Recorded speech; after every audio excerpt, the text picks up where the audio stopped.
Today we are getting into where the 53-man roster stands going into training camp, and there are some incredibly tough decisions, and we even had Trey Lance missing the cut on our first round.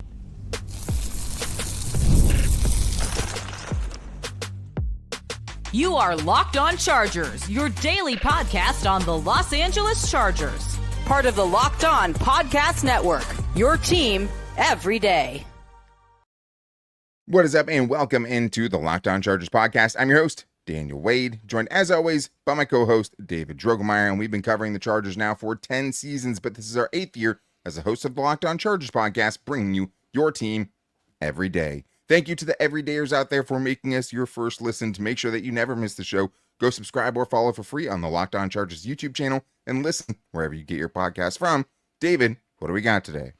Daniel, the Chargers did an excellent job of adding quality depth up and down this roster, but that's going to make for some very difficult decisions when it comes to cutting this roster down to 53. And yes, we only have 2 quarterbacks on our 53, and it is not including Trey Lance. Also got a couple surprises, like at tight end, maybe at linebacker, and also a 2025 draft pick that does not make the cut. Yeah, and that's not the only draft pick. I mean, there's some former Chargers draft picks that are going to have a hard time making this team as well in the second year under Jim Harbaugh. But today's episode is brought to you by Game Time. Create an account, use the code LOCKEDONNFL for $20 off your first purchase. Terms apply. Download Game Time today. What time is it? Game time. And David, what we wanted to do today was get into our initial 53-man roster. We will make our final predictions, but today was more about where things stand right now. If the Chargers had to make a cut today and then roll into the season with the roster they have, knowing only what they know right now, how would they go about it? And the guys we're going to talk about today aren't necessarily the guys that we 100% believe will make the team when it comes down to it. It just means that some of the guys we don't have making it go into training camp having to earn those spots, which is exactly kind of where it should be. But it starts with the quarterbacks, and the Chargers kept 2 quarterbacks last year, but then ended up trading for Taylor Heinicke. We saw how terrible it was with Easton Stick last year, a train wreck with all the guys that they paraded in at that position. But this year, David, even with Taylor Heinicke, a proven backup, even with the addition of Trey Lance, which, a big deal was made about it, the up to, $5 or $6 million. But when it came down to it, and I had to crunch the numbers, David, it just didn't make sense to me with this roster and with some of the decisions that they had to make that they're going to keep 3 quarterbacks. So for me, it's 2 quarterbacks. It's Justin Herbert, Taylor Heinicke, a proven backup. And I think part of that's just because Trey Lance just hasn't been good so far as a Charger and just hasn't had, hasn't been a good quarterback so far in his career. Yeah, I mean, came into the league with obviously a very, very high pedigree, getting drafted in the first round, and it just never really panned out, never really showed any of that kind of promise that he had in college. It just hasn't translated to the NFL level up to this point. And, you don't really have to look any further than, the preseason game that you played against Trey Lance, where Tony Jefferson basically made the roster off of his performance of what he did to Trey Lance in that football game. And I just think with Taylor Heinicke having experience as a starter in this league, I think that's just too valuable. And just with the roster construction, to me, it just doesn't make sense to have more than 2 quarterbacks on this 53.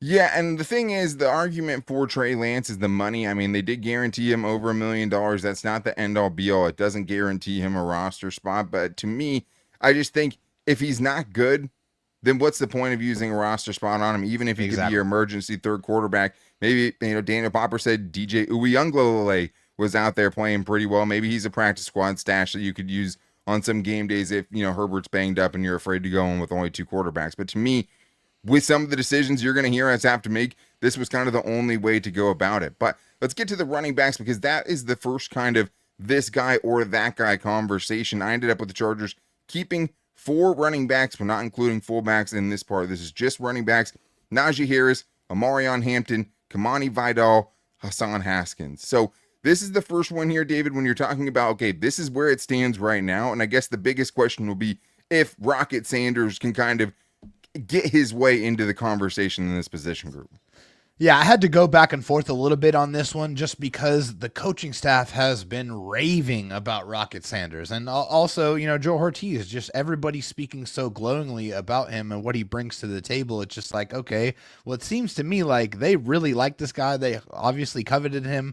And it seems like they're going to give him every opportunity to try to make this roster. But as of right now, as of the way things stand, he's going to have to earn it. He's going to have to take, in my opinion, Kaimani Vidal's spot on this 53-man roster. That's going to have to happen in training camp. But until then, I have the same 4 running backs in this group. And the thing is we haven't got to see him yet, right? Like him making the roster rocket that is solely based on what he's going to be able to do at camp and in the preseason. He's going to have to make a heck of a case for himself. And, the Chargers obviously want him to play well, but are probably hoping that they can, stash him on the practice squad.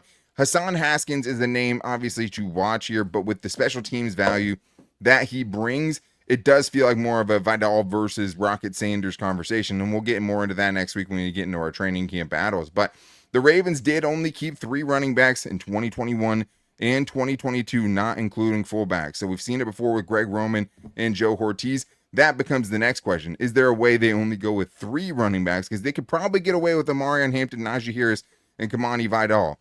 Will they go that way? I think they'll keep 4. This is how I have it at least going into training camp. But let's get to the wide receivers. I have them keeping 6 wide receivers. I know last year it was a question of will they keep 5? Will they keep 6? They ended up keeping 7. And that was partially because DJ Chark ended up going on injured reserve. But they kept 7 initially, including, last year was Simi Fehoko that made it in that room. It was Brendan Rice that made it in that room. And you're talking about 3 guys, if you want to include DJ Chark, that are going to have a hard time trying to get back on this squad this year, because for me, it's Ladd McConkey, it's Quentin Johnston, Mike Williams, Darius Davis, Trey Harris, Keandre Lambert-Smith. This is another group, David, or the first group we'll talk about today, where it does feel like there is a really strong top 6, and it's going to be a very, very hard room for any other guy to crack. And that's with, everybody on the coaching staff raving about Jalen Reagor, and we know they like him, and the fact that we know that they love him. Yeah, they've made no bones about hiding that fact.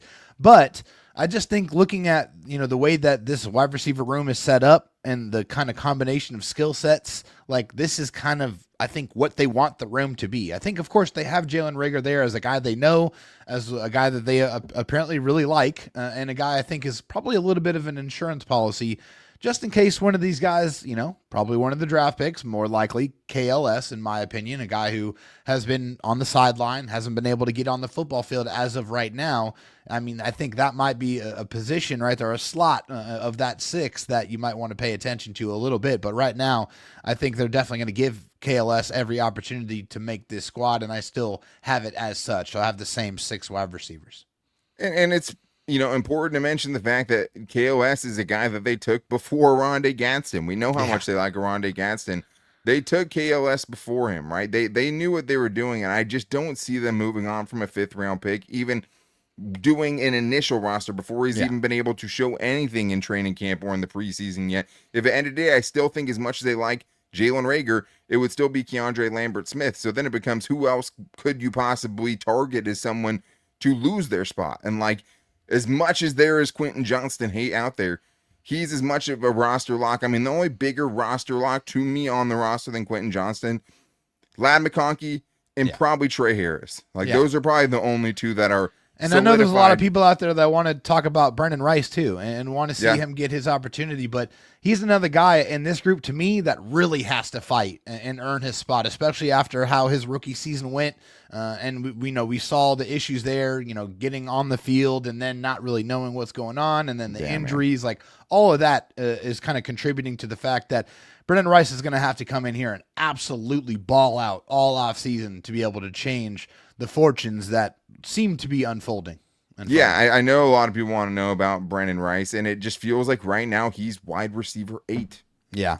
That's just where it stands going into things. That's why we wanted to do this show, just because it's important to kind of, if you're thinking about who is going to eventually do it, to realistically look at the numbers and the decisions that are going to have to be made, because not everyone's going to make it. There's only so many slots, and I don't think they're keeping 7 this year, even if you were to be able to leapfrog someone like Jalen Reagor, right? But it's like, are you going to cut Mike Williams, who you brought in for a very specific purpose as an X receiver on the outside before you got Trey Harris? Sure, but he feels like he's safe. Are you going to cut an all-pro punt returner in Darius Davis? Like, I don't know. I don't see it happening. So this one feels pretty 6 strong for me. And the good news is the rest of those guys, are really all these guys, instead of Max Duggan and Easton Stick, are going to at least have Taylor Heineke and Trey Lance, who still clears both of those guys by a mile, throwing them the football to give them their best shot. But there are some other really, really tough decisions to be made, including a surprise tight end, I think, for a lot of people that we have making the roster, and more in today's Locked On Chargers podcast. First, though, I know we've all been there, logging on early and waiting forever for concert tickets to go on sale, only to lose your spot for a show you've been dying to see. Live music should be about making memories, not dealing with the stress of ticket shopping, and that's where Game Time comes in. Game Time makes getting concert tickets faster and easier than ever, and the prices actually drop as it gets closer to showtime, and you can save up to 60% off with their killer last-minute deals. I've gotten some great concert tickets with Game Time, and I love being able to see the exact view from the seats that I'm going to have, but I just actually use Game Time to play my dad's 60th birthday this upcoming weekend, going to a Padre game with the family, using Game Time, knowing exactly where we're going to sit, and knowing that I see the price that I'm going to pay. So take the guesswork out of buying concert and show tickets. I know my dad probably doesn't watch, so this is good. The surprise should stay intact, but all you have to do is download the Game Time app, create an account, and use the code LOCKEDONNFL for $20 off for your first purchase. Terms apply, but again, create an account, redeem the code LOCKEDONNFL for $20 off. Download the Game Time app today. Last minute tickets, lowest price guaranteed. We still have a lot of position groups that have to be decided, David, and I want to go to the next logical one here, which is the tight end group. One of the groups that I think we know there's at least a solid 3 that are pretty much roster locks going into training camp. But I was surprised that you also had the same kind of surprise tight end making the team that I did. So I have Will Dissly, Tyler Conklin, Oronde Gadsden II, all roster locks in my opinion. But I have 4 tight ends because I also have Tucker Fisk making the roster. And this is a shout out to the guest from last week, Guilty as Charged host Stephen Haglund, who actually swayed me on this one a little bit with his post on Twitter, basically saying that from weeks 10 on last year, Tucker Fisk ranked as the 14th best run blocking tight end and the 5th best gap blocking tight end in the NFL from weeks 10 to 18. Like, that's pretty impressive. He also played 21 plus snaps in 7 of the last 9 games. This guy was a big part of the offense, especially the running game. So I still think it's not a lock. This is a position that might be up for grabs, and special teams is going to have a lot to do with it. But I don't think a lot of people are factoring this guy's name in, David, when they're coming up with their own 53-man roster prediction. Yeah, I would agree with that. And I think when you're looking at this tight end group, you look at guys and what they bring. Tyler Conklin, just a solid veteran, a guy who, we know can be very reliable. Will Dissly, one of the best blocking tight ends in the league. Oronde Gadsden's going to be that, up-and-coming, exciting receiving option. And I think Tucker Fisk is going to be another one of those just boulder blocking type of tight ends. We know that the Chargers love their gigantic men to try to move people out of the way in the running game. And so Tucker Fisk is like 280, 285. Like, he's a large human. He's a big guy. And so, when he's out there, you know what it is. Yeah, he caught a couple of passes, but he's trying to move people against their will. Like, that's really what it's all about for Tucker Fisk. So I have that as well. I just think that that's what they're going to go with. They like the heavier sets. They like the bigger type guys, and they're going to do a bunch of 3 tight end sets. And that's why Tucker Fisk is going to find himself on the field more than you might expect. And the thing is also, how committed are you to improving this running game, right? If it's not just lip service, if the improvements need to be, or, they're really intending on making this a different type of running team than it was last year, and this was really one of the guys you had doing it best. This is a guy that finds a way with this team and how they run their offense to make the squad, at least on this initial 53-man roster. But I do think it could come down to, with kind of the limitations that Oronde Gadsden might have on special teams, how much can Tucker Fisk kind of pick up the slack and show, hey, on special teams, I'm a guy that's going to have a big impact too? Because the only guy that really kind of misses here is Steve O'Klotz. If the season started today, probably be a practice squad guy. I think that's where it'll stand, but we kind of knew that. He's going to have to earn it. And that's not a bad thing if he ends up on the practice squad either. But let's get to the offensive line, an all-important position, a pretty deep position, a pretty versatile position for the Chargers, David. I have 9 Rashawn Slater, Zion Johnson, Bradley Bozeman, Mekhi Becton, Joe Alt, Andre James, Trey Pipkins, Jamari Sawyer, and Branson Taylor. Is that how you have it too? It is. That's exactly how I have it. And I think looking at the offensive linemen on the roster right now, this is the only kind of logical conclusion that you can come up with. Like, we know who the starters are going to be. And I think we also know because Jim Harbaugh has told us Trey Pipkins is going to be the swing tackle. That's pretty much the position that they're going to have him in. We all know Andre James is going to be the backup center. It just seems like that's the most likely scenario to me, especially with how, the money they're paying him and kind of what they're bringing him in to do and what he's been doing working with the second team. And then Branson Taylor, they just brought him into the fold. They just drafted him. So I think for Branson, they like him, obviously, that we've heard that, but he's going to be making that transition from tackle to guard. And I think if anything, history tells us that transition sometimes takes a little bit of time. So I think they're going to allow for that to unfold. They're going to give it that time to kind of mature and see if he's able to take hold to that position like a fish to water. I agree with you on all accounts there. I think that maybe Branson Taylor isn't a roster lock, right? Maybe Jamari Sawyer's not a roster lock. It's hard to say who exactly is locked in outside of kind of the 5 guys we know will be starting, regardless of where they end up lining up. Specifically in the case of Bradley Bozeman and Zion Johnson. Like, yeah, the crazy thing is like Sawyer and Pipkins can play guard or tackle, right? Yep. And you also have, if they think Zion can play center, now you have 3 guys on the roster that can potentially play center for you. So that means you have 3 guys that can play center, 6 guys that can play guard, and 4 guys that can play tackle, because Jamari Sawyer and Trey Pipkins can both play tackle, maybe even Branson Taylor. I know they like him as a guard. He'll be a guard. But still, so there is some versatility there. And I do think the other thing about Branson Taylor is, like, man, if you don't have him, what is your future on the interior? Yeah, you got no youth.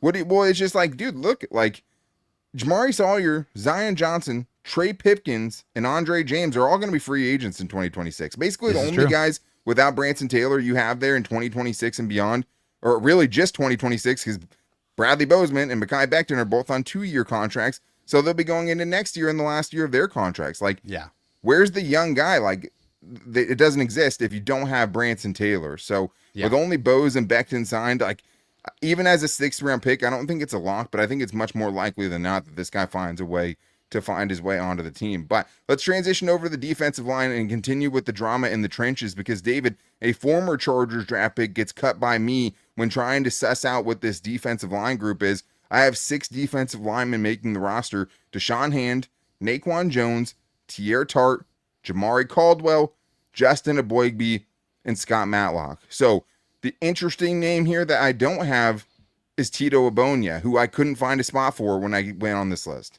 Yeah, and also there's just no allegiances to Otito Obonia from this current Chargers administration. They didn't bring him into the fold, and also nobody's really said anything about him at all this entire offseason. And sometimes when nobody's talking about you, it's a good thing. But I think in this situation, I don't think it is. I don't think it is a good thing. I think that he hasn't done anything to kind of stand out, especially in the wake of the Chargers bringing in multiple other veteran defensive linemen. So I think, this is a situation where he might have to fight for his spot to be on this defensive line rotation. We know that it's going to be a rotation. There's not anybody in that group that's a dominant force, right? Hopefully Jamari Caldwell can turn into that guy, but he's a rookie. So as of right now, I think that's the way the group is. And they also were talking about Scott Matlock trying to, be a, dominant defensive lineman. So we'll see how this plays out. But I think this is, to me right now, what that defensive line room looks like.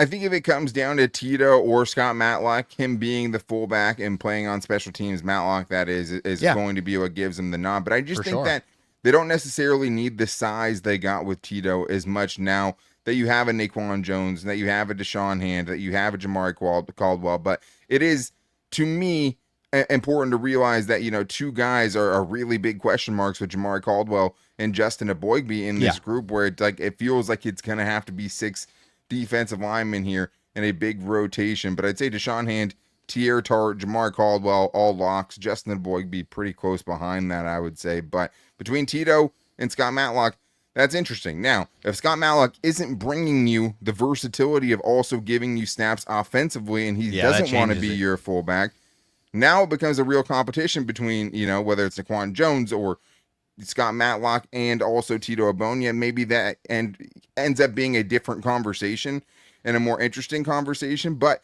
to me, they brought in Naquan Jones, the size, obviously they brought in Deshaun Hand. I just think that they like Naquan Jones, and maybe that gives him the nod over Tito Abonia, or at least that's what it does for me getting into this initial list. But 6 defensive linemen for me, but we still have many more position groups that have some hard decisions to be made on the defensive side, including one of the Chargers' late defensive backs not making the cut on our initial 53-man roster, and more on today's Locked On Chargers podcast.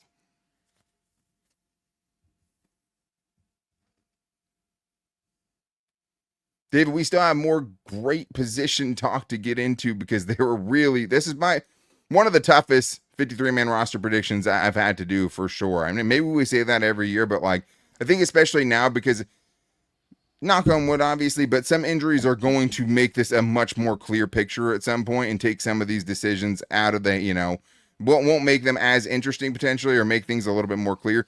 But as it stands, man, there are a lot of arguments to be made for a lot of guys. But thank you, a ton of depth right now. Ton of depth on this roster. Yeah, for sure there is. And, depth on the defensive line that looks good, depth on the offensive line where it's still don't really want Trey Pipkins or Jamari Sawyer out there if you don't necessarily have to. Of course. Thank you to the everydayers, as always, for making us your first listen. We have a ton planned for you guys with training camp coming up next week already. So we have a bunch planned before the Chargers get into that and some live shows planned for when the Chargers do finally kick things off at training camp.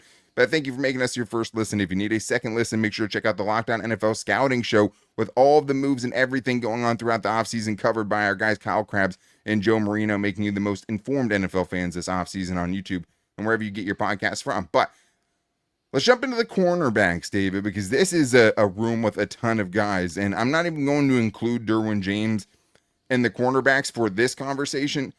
But as far as straight up cornerbacks, I have 6 making the team. And a lot of this has to do with exactly it being right now before anyone has a chance to actually prove what they can do. But I have Tarheeb Still, Cam Hart, Dante Jackson, Benjamin St. Juste, Jasir Taylor, and Dean Leonard all making the cut.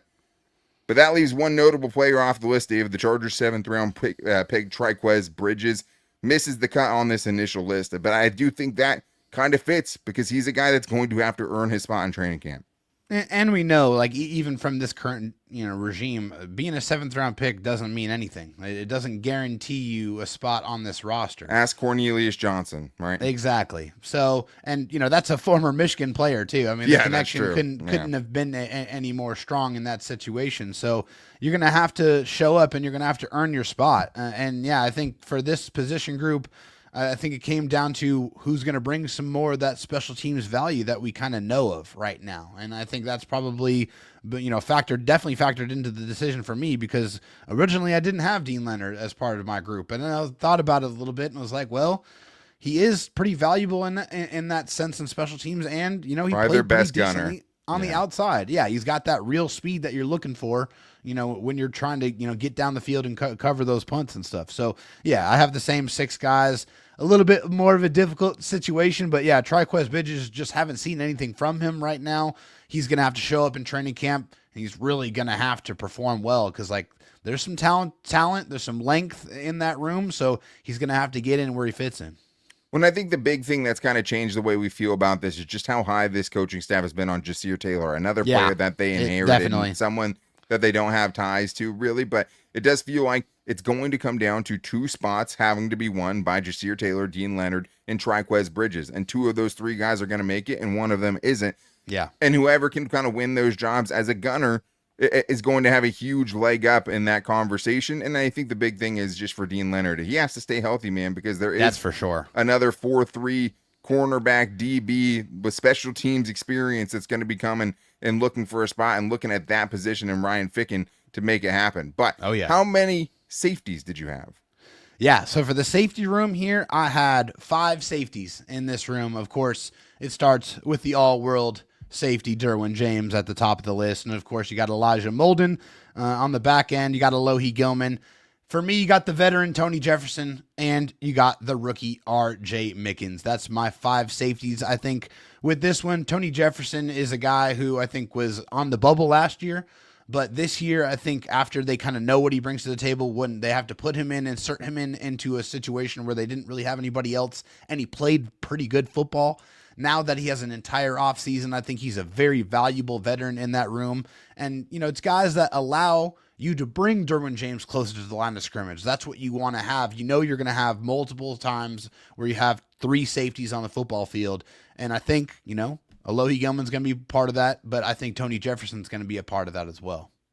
Yeah, I think your starting safeties will probably, for the most part, be Elijah Molden and Alohi Gilman as those guys back there. Yeah. With Derwin James playing primarily in the slot like he did from week 10 on last season when they really focused him in that role. Now. And but now kind of where he's going to be, which is, another thing kind of going against Jasir Taylor. If you have Tarheeb still, if you have Derwin James both kind of in the slot, do you need a third slot cornerback or someone that primarily plays in the slot? But you also have more outside guys now, too, between Cam Hart, Benjamin St. Juste, and Dante Jackson, too. So between this whole entire defensive backfield, there's going to have to be some really tough decisions made. And I do think that as far as the safeties go, if you're going to have Derwin in the slot, it makes me uncomfortable that you only have 3 other guys if you're not going to keep a Tony Jefferson. And I do think that Tony Jefferson, at his age, he's not a roster lock. He's going to have to earn it again. He doesn't have to necessarily have the game he had, doesn't have to have that crazy game to put a bow on it, and he could still make it with, I think, just a solid camp and a solid preseason because what they know of him. But having him, like if you only have RJ Mickens as your main primary backup to Alohi Gilman and Elijah Molden as a first year, 6th round pick, that would make me a little uncomfortable. So I do think they'll probably be thinking along those same guidelines, or at least they would right now if we were having to make these decisions right now. But I have 5 safeties ended up making the team and 6 cornerbacks. So 11 players in the secondary, which I believe is exactly how many they made last year before they ended up cutting JT Woods and adding Elijah Molden and then putting Tony Jefferson on the practice squad. I just don't think they're going to put Tony on the practice squad and just, elevate him and wait for injuries to happen this year before they use him. I think he'll be a part of the defense early on. But let's get to the linebackers because we both ended up having a surprise here, David, and just showing you how hard it is to kind of come up with these names and how many players will make it at each of these positions. Right now, I only have 4 linebackers, and it's Deion Henley, Junior Colson, Denzel Perryman, and Troy Dye. So the notable name that both of us have missing here is Del'Shawn Phillips. And again, it came down to a numbers game. And it really, even as weird as it sounds, could come down to like a Tucker Fisk versus a Del'Shawn Phillips, right? Does he bring you more offensively on special teams than what Del'Shawn Phillips will bring you only as a special teams player primarily?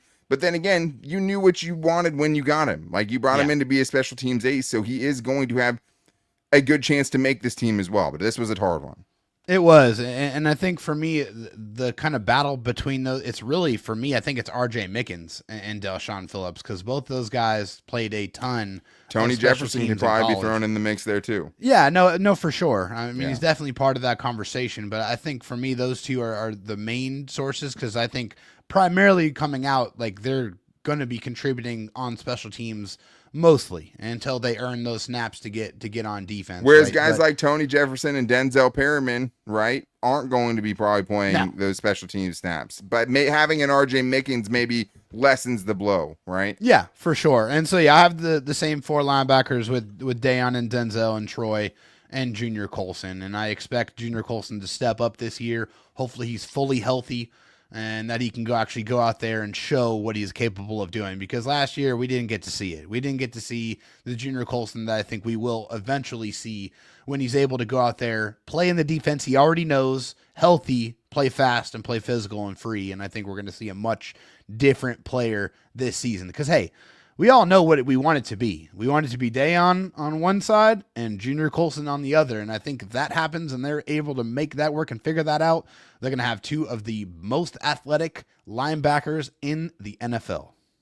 Yeah, and one of the more promising kind of young duos for sure. And I think that'll be the other interesting thing, because if Junior Colson runs away with the starting job, how much are you going to use him on special teams, right? So a lot of things are going to end up factoring into this, because I'm anticipating Junior Colson having a big role on special teams as of right now. Troy Dye, obviously an excellent special teamer too. Yes. But Del'Shawn Phillips, a guy that I couldn't find room for him right now, still has a great chance to make the roster. And Yeah. I think just, he was the guy that was the odd man out in this situation. And look at who we have. Where are you taking that player away from? And that just kind of shows you where we're at right now, because you'll have to, keep one less, because that's with us keeping only 2 quarterbacks, right? That is with us taking less guys, even some other positions. But the last couple of position groups we'll talk about here, we'll talk about the edge rushers. We each have them keeping 4: Khalil Mack, Tuitu Pelotu, Bud Dupree, Kyle Kennard. Another guy that they'll need huge special teams contributions from as well. They kept 4 last year. Another room that could be very, very hard to crack. And then, Tremont Morris Brash, a guy they brought back around this year. A guy to watch if a spot becomes available. He impressed last year. We'll see what he's able to do in this preseason, but could be that kind of practice squad guy that you feel pretty good about if he's forced into action, getting something out of. And then the specialists, no controversies there. It's Cameron Dicker, it's J.K. Scott, and it's Josh Harris. And that's how you get to a 53-man roster, David. But, man, and maybe it'll get a little easier, but this was a tough exercise to do at this point, but I think gives a good representation of kind of where things stand and who has, their work cut out for them going in. It really does, and I'm really excited to see which one of these guys that are on the bubble can force their way onto this roster. That's the beauty of this, this off season where we're getting into training camp, getting an extra preseason game. This is where these guys have to take advantage of that, because this is going to be their only shot to go out there and make a very difficult 53-man roster. And they're, auditioning for the Chargers. They're auditioning for the entire rest of the NFL as well. So the other part we don't know is there's a couple of guys we probably completely wrote off today that are going to come out here and be training camp darlings and just go ballistic. I mean, there will be a wide receiver that goes nuts and we fall in love with it, just as we did, with the Michael Bandys of the world and then some of the other more impressive performances we've seen. But there's going to be some dark horses that come out of nowhere to throw their hat into the ring, and it's already a tough decision in some very crowded rooms. But still fun to do this now. It'll be interesting to look at this and then compare it to when we do our final 53-man roster prediction and see how much differently we're feeling about this in, a month and a half. Because, things are going to escalate quickly. But that's going to wrap things up for today's show. We are still, for this last week, doing our 3-show-a-week program. So we are planning on being back with you guys on Wednesday. But to make sure you don't miss it, go subscribe or follow for free to the Locked On Chargers YouTube channel and listen wherever you get your podcast from, as well as finding us on all of our social media and hitting us up. We might do some buy or sell on Wednesday. We will do some buy or sell and fan mail stuff at some point this week, and you can hit us up at Locked On LAC on Twitter, at Locked On Chargers on Instagram, and our Locked On Chargers Facebook page, as well as calling into the voicemail line at 323-524-7924 and giving us your 30-second Chargers question. But so much planned for you guys before the start of training camp, but I can smell it. Football is right around the corner, and we're so excited to get into it because we made it through the offseason, and it was fun, and we appreciate you guys for being there along the way. But, man, we have some real football coming up very quickly, and we're so excited to have you guys here with us for it. But we'll be back with you guys on Wednesday. Until then, take it easy and go Bolts.